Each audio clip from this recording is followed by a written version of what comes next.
With the arrival of Beyblade X, it has introduced a massive competitive scene in the States, the likes that have never ever been seen before in past generations. With this comes many competitive combos. Each of these combos have a wide variety of parts from different bays.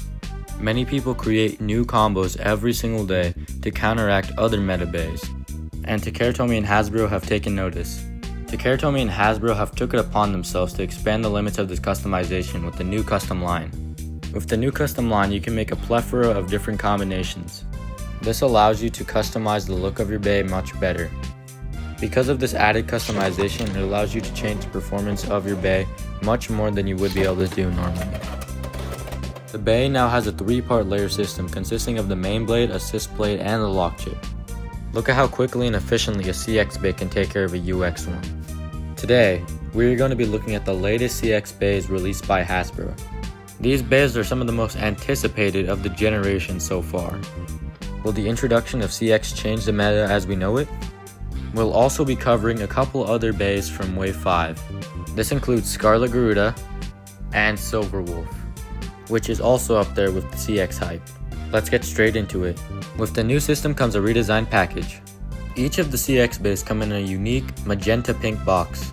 These boxes display the 3 new blade parts in this plastic covering. These new CX starters have a slightly bigger packaging than the old ones. They're slightly bigger in order to house everything much better because of the 3 new blade parts. The back of the boxes show the stats, as well as the new customizable blades. Before we dive into the bays, I'd like to say something very important about this and the future of CX releases. Something I found strange when I first got CX is the increased price for these bays. The price is now $15 each, a 50% price increase from the normal starters. This change has now affected GameStop and Toys R Us. The cheapest option is Walmart and Target, their bays being $12. But this is still a 20% price increase. If you are hunting for CX, I would keep this in mind if you are on a tight budget, because if you do find it, you may not have enough to purchase them all at once. With that being said, let's now take a look at the new CX bays. The first bay up is Perseus Dark. This bay is used by Lance from Team Zodiac. The bay is a defense type with a wavy flower-like shape. This bay is actually an homage to Gravity Destroyer from the Metal Fight generation. If you look behind Perseus, you'll see a facebolt design signifying it's an homage. The assist blade is called Bumper, and it has holes in its design for shock absorption. The ratchet is 680, a tall ratchet with 6 sides. These match up with the blade. The wedge bit is also new. It's a defense style bit with 10 teeth on the gear to mitigate stamina loss on the extreme line. Overall, this bay does justice to a fan favorite Metal Fight release. Hopefully it'll perform well in the stadium. The next bay up is Wizard Arc. This bay is a stamina type owned by Multi-Nani Euro in the anime. The blade for this bay has a very round design. The lock chip art is beautiful, the art showing the bay charging up a devastating attack. The assist blade round complements the blade shape by also being circular. Because of the bad weight distribution on this bay, don't expect it to be as good as Wizard Rod for stamina. The 455 ratchet is the shortest and lightest ratchet in the game so far. It has the same locking mechanism as the 385 ratchet, making low resistance bits have just as strong of burst resistance as high ones. To distinguish low and high res bits, look at how wide the shaft is. The bit low orb is a 1mm shorter version of the original orb bit. This bay's looks are pretty good, so I hope to at least get some stamina use out of this thing. This third bay has to be the most anticipated of the 4, and that bay is Hell's Reaper. This bay is owned by Beyblade's unluckiest protagonist ever, and that's Robin Kazami. The reason this balance type bay is so sought after is because it's a random booster prize bay. This means it's quite rare and very expensive. The parts it comes with are also in the meta, specifically the kick bit. This bit is very popular on Hover Wyvern. The lock chip has to be one of the coolest from the CX line. The orange and red and black color make this bay pop out compared to other bays. The blade, although having a unique design, is in the lightest weight class for CX main blades. The shape is also pretty bad, not having any really good contact areas. The turn assist blade is the heaviest out of the 4 and has a mode change gimmick. You can pop out the ring and flip it to have your contact points be defensive or offensive. The last part of this bay is the 470 ratchet. This ratchet has a high burst risk, so it's not used much in competitive play.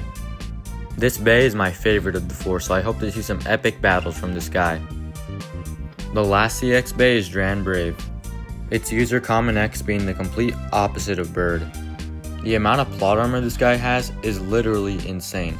This guy has never lost a single battle. This bay is an attack type with a classic 3-bladed design. The lock chip takes traits from all the previous designs.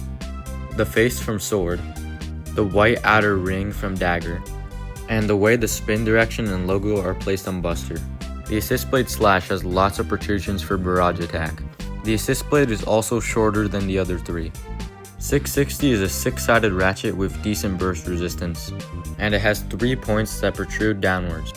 The Vortex bit is similar to Cyclone, with 2 major differences.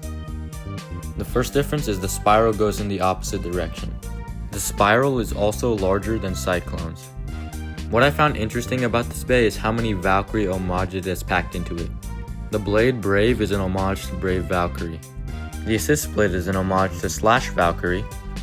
The ratchet has 6 sides just like God Valkyrie and Victory Valkyrie.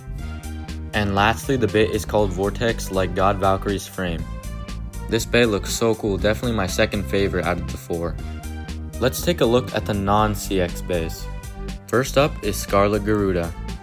This bay is a balance type, owned by Karura from the anime. The bay she uses is a Dranzer homage. The overall shape is very similar to Dranzer with its wide rectangular shape. I've already covered the 470 ratchet, so I'm going to move on to the bit. The bit Transpoint is our first mode change bit. When it makes contact with the extreme line, it will either increase its height by 1mm or decrease by 1mm. This bay is a nice throwback to the plastic generation, and maybe it will perform well, we'll just have to see. The last bay we're going to be taking a look at is Silver Wolf. This bay is a heavy stamina type, with great defense. This bay is owned by Ginro, who is Common X's master, making him very strong. The layer of his bay has a free spin ring in order to repel attacks. The 380 ratchet it comes with complements the free spin ring as it makes it easier for the bays to hit the ring, leading to more repelled attacks.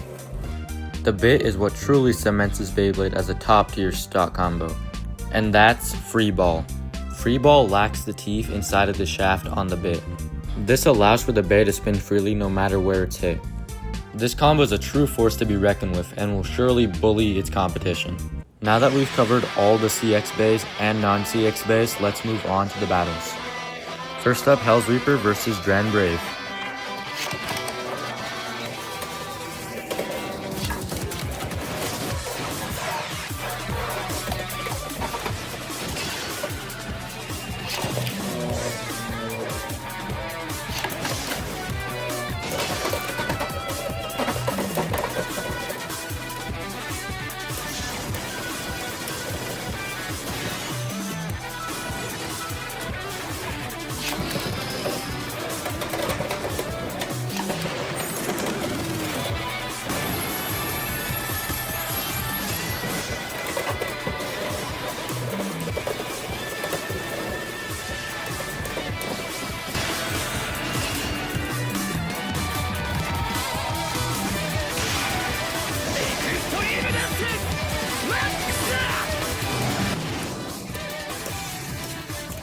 Second round, Perseus Dark versus Scarlet Garuda.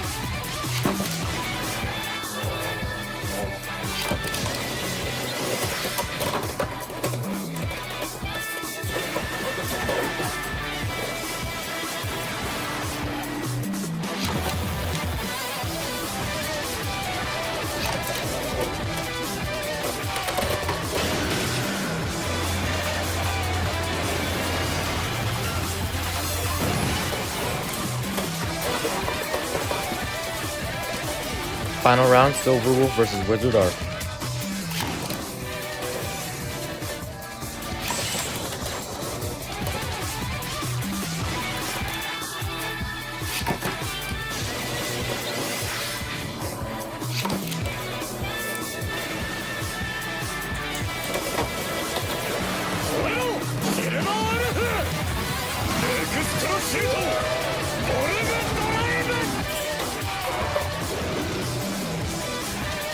If you made it this far into the video, please consider liking and subscribing. It's absolutely free.